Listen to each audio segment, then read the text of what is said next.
অবিশ্বাস্য, অবিশ্বাস্য, অবিশ্বাস্য।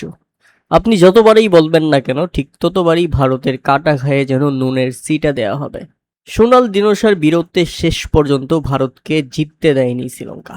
ম্যাচটা ড্র হয়েছে শুধু একা দিনোসার বীরত্বে। ঐতিহাসিক টেস্ট ম্যাচ খেলে ফেলল শ্রীলঙ্কা, যেখানে ফুল ক্রেডিট সোনাল দিনোসার। ভারতের বিপক্ষে ৪ ইনিংসে তার পারফরমেন্স যদি দেখেন তাহলে জাস্ট অবিশ্বাস্য, অকল্পনীয় মনে হবে। প্রথম ইনিংসে ৮৪, এরপর ১০০, এরপর ১০৩ এবং সর্বশেষ ১৩৩ রানে অপরাজিত থেকে ভারতের বিপক্ষে সর্বশেষ টেস্ট ড্র করেই মাঠ ছেড়েছেন এই ব্যাটসম্যান।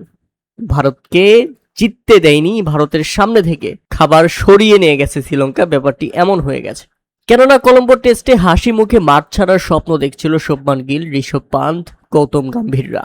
কেননা জয়টা একেবারে হাতের নাগালেই ছিল ভারতের। শ্রীলঙ্কাকে পরাজিত করতে শেষ দিনে ৪ উইকেট প্রয়োজন ছিল ভারতের। স্বীকৃত ব্যাটার বলতে ছিলেন একজন, সেটা হচ্ছে সোনাল দিনোসা। কাজটা করতে পারলেই সহজ জয় পেত ভারত। তবে হারতে থাকা ম্যাচ শেষ পর্যন্ত ছিনিয়ে নিয়ে গেল শ্রীলঙ্কা এবং ২ টেস্টের সিরিজে শেষ ম্যাচে জেতা হলো না ভারতের। তাতে দিনের কিছু সময় বাকি থাকলেও টেস্ট ড্র মেনে নিতে হয়েছে ভারতীয় অধিনায়ক শুভমান গিলকে। শ্রীলঙ্কাকে ফ্লো অন করানোর পরেও জয়টা পাওয়া হয়নি ভারতের, যেটা সবচেয়ে বড় হতাশাজনক ছিল। উল্লেখ্য যে প্রথম ইনিংসেই ভারত ৫০৩ রানে ইনিংস ডিক্লেয়ার করে ফেলেছিল, আর জবাব দিতে নেমে ২৯০ রানেই অল আউট শ্রীলঙ্কা। এরপর শ্রীলঙ্কাকে আবারও ব্যাটিংয়ে নামায় ভারত, আর জবাবে ব্যাটিং করতে নেমে শুরুতেই ৬ উইকেট হারিয়ে ফেলেছিল তারা। কিন্তু সেখান থেকে একা সোনাল দিনোসা তিনি যা করেছেন বোলারদের নিয়ে, শেষ পর্যন্ত ৪২৯ রানে অপরাজিত থেকে গেছে শ্রীলঙ্কা।